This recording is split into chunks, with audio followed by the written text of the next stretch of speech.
اعوذ باللہ من الشیطان الرجیم بسم اللہ الرحمن الرحیم السلام علیکم ورحمۃ اللہ وبرکاتہ۔ ناظرین گرامی، سیرت النبی صلی اللہ علیہ وآلہ وسلم کے سلسلے میں آج ایک بار پھر آپ کی خدمت میں حاضر ہوئے ہیں۔ ناظرین، عرب میں اگرچہ ہر طرف شرک پھیل گیا تھا اور گھر گھر میں بت پرستی کا چرچا تھا، مگر اس ماحول میں بھی کچھ ایسے لوگ موجود تھے جو توحید کے پرستار اور شرک و بت پرستی سے بیزار تھے۔ انہی خوش نصیبوں میں زید بن عمرو بن نفیل بھی ہیں۔ یہ علل اعلان شرک و بت پرستی سے انکار اور جاہلیت کی مشرکانہ رسموں سے نفرت کا اظہار کرتے تھے۔ یہ حضرت عمر رضی اللہ تعالی عنہ کے چچا زاد بھائی ہیں۔ شرک و بت پرستی کے خلاف اعلان مذمت کی بنا پر ان کا چچا خطاب بن نفیل ان کو بہت زیادہ تکلیفیں دیا کرتا تھا، یہاں تک کہ ان کو مکہ سے شہر بدر کر دیا تھا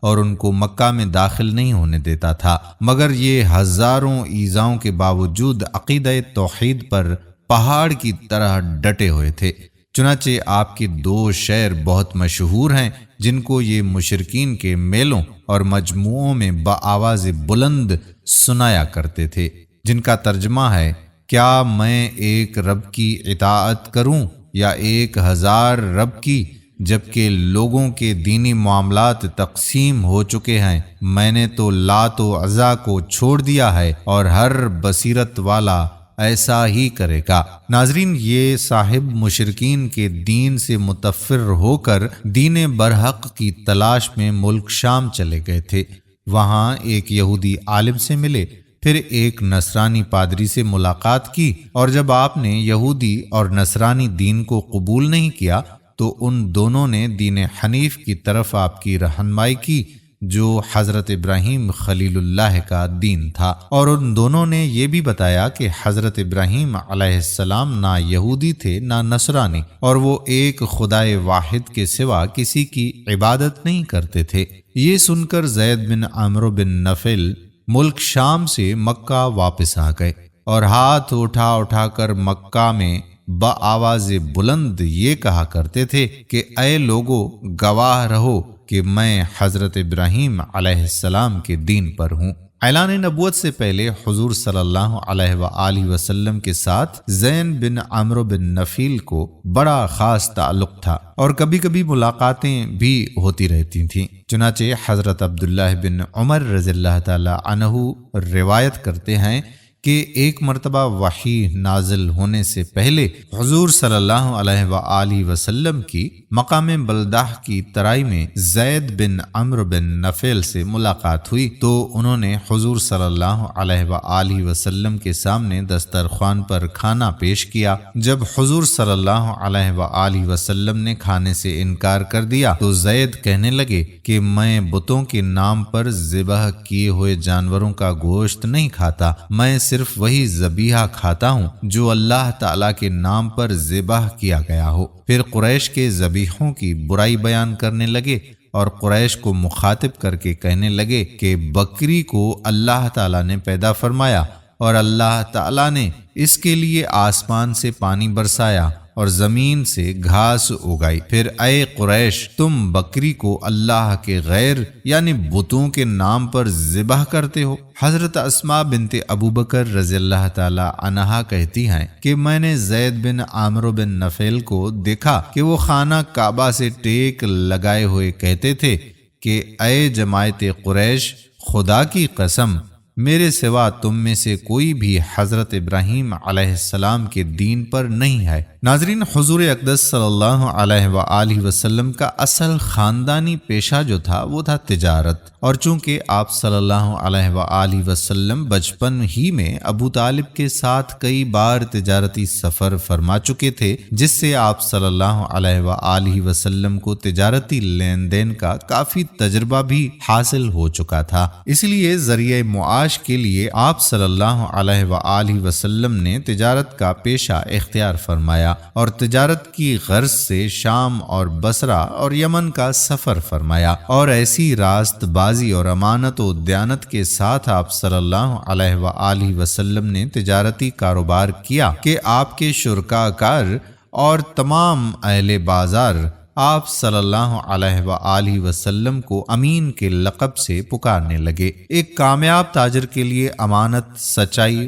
وعدے کی پابندی، خوش اخلاقی تجارت کی جان ہے۔ ان خصوصیات میں مکہ کے تاجر امین صلی اللہ علیہ وآلہ وسلم نے جو تاریخی شاہکار پیش کیا، اس کی مثال تاریخ عالم میں نادر روزگار ہے۔ حضرت عبداللہ بن ابی الحمصا رضی اللہ تعالی عنہ کا بیان ہے کہ نزول وحی اور اعلان نبوت سے پہلے میں نے آپ صلی اللہ علیہ وآلہ وسلم سے کچھ خرید و فروخت کا معاملہ کیا۔ کچھ رقم میں نے ادا کر دی، کچھ باقی رہ گئی تھی۔ میں نے وعدہ کیا کہ میں ابھی آ کر باقی رقم ادا کر دوں گا۔ اتفاق سے 3 دن تک مجھے اپنا وعدہ یاد نہیں آیا۔ تیسرے دن جب میں اس جگہ پہنچا جہاں میں نے آنے کا وعدہ کیا تھا تو حضور صلی اللہ علیہ وآلہ وسلم کو اسی جگہ پر منتظر پایا، مگر میری اس وعدہ خلافی سے حضور صلی اللہ علیہ وآلہ وسلم کے ماتھے پر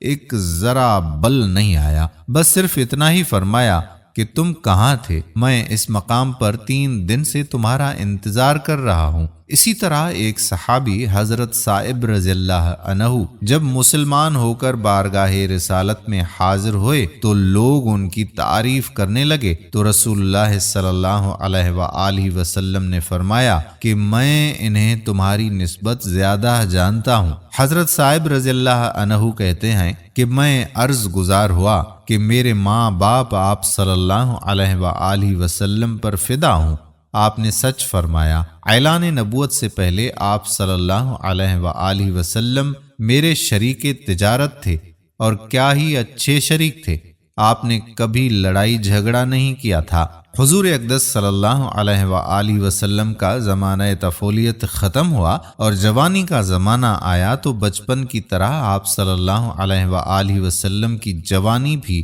عام لوگوں سے نرالی تھی۔ آپ صلی اللہ علیہ وآلہ وسلم کا شباب مجسم حیا اور چال چلن عصمت و وقار کا کامل نمونہ تھا۔ اعلان نبوت سے قبل حضور صلی اللہ علیہ وآلہ وسلم کی تمام زندگی بہترین اخلاق و عادات کا خزانہ تھی۔ سچائی، دیانتداری، وفاداری، عہد کی پابندی، بزرگوں کی عظمت، چھوٹوں پر شفقت، رشتہ داروں سے محبت، رحم و سخاوت، قوم کی خدمت، دوستوں سے ہمدردی، عزیزوں کی غمخواری، غریبوں اور مفلسوں کی خبرگیری، دشمنوں کے ساتھ نیک برتاؤ، مخلوق خدا کی خیر خواہی، غرض تمام نیک خصلتوں اور اچھی باتوں میں آپ صلی اللہ علیہ وآلہ وسلم اتنی بلند منزل پر پہنچے ہوئے تھے کہ دنیا کے بڑے سے بڑے انسانوں کے لیے وہاں تک رسائی تو کیا، اس کا تصور بھی ممکن نہیں ہے۔ کم بولنا، فضول باتوں سے نفرت کرنا، خندہ پیشانی اور خوش روئی کے ساتھ دوستوں اور دشمنوں سے ملنا، ہر معاملے میں سادگی اور صفائی کے ساتھ بات کرنا حضور صلی اللہ علیہ وآلہ وسلم کا خاص شیوا تھا۔ حرص، طمع، دغا، فریب، جھوٹ، شراب خوری، بدکاری، ناچ گانا، لوٹ مار، چوری، فحش گوئی، عشق بازی، یہ تمام بری عادتیں اور مذموم خصلتیں جو زمانہ جاہلیت میں گویا ہر بچے کے خمیر میں ہوتی تھیں، حضور صلی اللہ علیہ وآلہ وسلم کی ذات گرامی ان تمام عیوب و نقائص سے بالکل پاک اور صاف رہے۔ آپ صلی اللہ علیہ وآلہ وسلم کی راست بازی اور امانت و دیانت کا پورے عرب میں شیرہ تھا، اور مکہ کے ہر چھوٹے بڑے کے دلوں میں آپ صلی اللہ علیہ وآلہ وسلم کے برگزیدہ اور اخلاق کا اعتبار اور سب کی نظروں میں آپ صلی اللہ علیہ وآلہ وسلم کا ایک خاص وقار تھا۔ بچپن سے تقریباً 40 برس کی عمر شریف ہو گئی، لیکن زمانہ جاہلیت کے ماحول میں رہنے کے باوجود تمام مشرکانہ رسوم اور جاہلانہ اعتبار سے ہمیشہ آپ صلی اللہ علیہ وآلہ وسلم کا دامن عصمت پاک ہی رہا۔ مکہ شرک و بت پرستی کا سب سے بڑا مرکز تھا۔ خود خانہ کعبہ میں 360 بتوں کی پوجا ہوتی تھی۔ آپ صلی اللہ علیہ وآلہ وسلم کے خاندان والے ہی کعبہ کے متولی اور سجادہ نشین تھے، لیکن اس کے باوجود آپ صلی اللہ علیہ وآلہ وسلم نے کبھی بھی بتوں کے آگے سر نہیں جھکایا۔ غرض نزول وحی اور اعلان نبوت سے پہلے بھی آپ صلی اللہ علیہ وآلہ وسلم کی مقدس زندگی اخلاق حسنہ اور محاسن افعال کا مجسمہ اور تمام عیوب و نقائص سے پاک اور صاف رہی۔ چنانچہ اعلان نبوت کے بعد آپ صلی اللہ علیہ وآلہ وسلم کے دشمنوں نے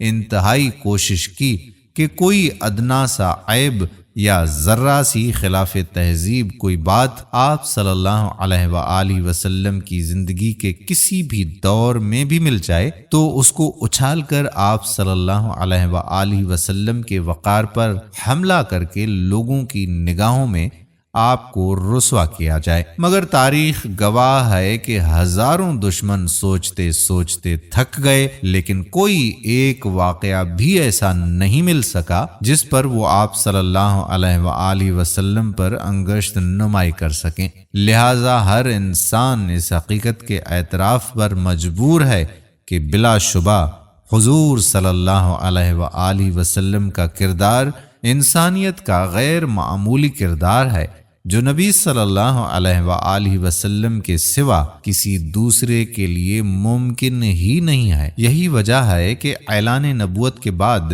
سعید روحیں آپ صلی اللہ علیہ وآلہ وسلم کا کلمہ پڑھ کر تن من اور دھن کے ساتھ اس طرح آپ صلی اللہ علیہ وآلہ وسلم پر قربان ہونے لگیں کہ ان کی جان نثاریوں کو دیکھ کر شمع کے پروانوں نے جان نثاری کا سبق سیکھا، اور حقیقت شناس لوگ فرط عقیدت سے آپ صلی اللہ علیہ وآلہ وسلم کے حسن صداقت پر اپنی عقلوں کو قربان کر کے آپ صلی اللہ علیہ وآلہ وسلم کے بتائے ہوئے اسلامی راستے پر عاشقانہ اداؤں کے ساتھ زبان حال سے یہ کہتے ہوئے چل پڑے کہ چلو وادی عشق میں پا برہنہ، یہ جنگل وہ ہے جس میں کانٹا نہیں ہے۔ ناظرین گرامی، اگلی ویڈیو میں ہم اعلان نبوت سے بیعت عقبہ تک کا ذکر کریں گے، تو امید کرتے ہیں کہ آپ ہماری اگلی ویڈیو کو بھی ضرور دیکھیں گے۔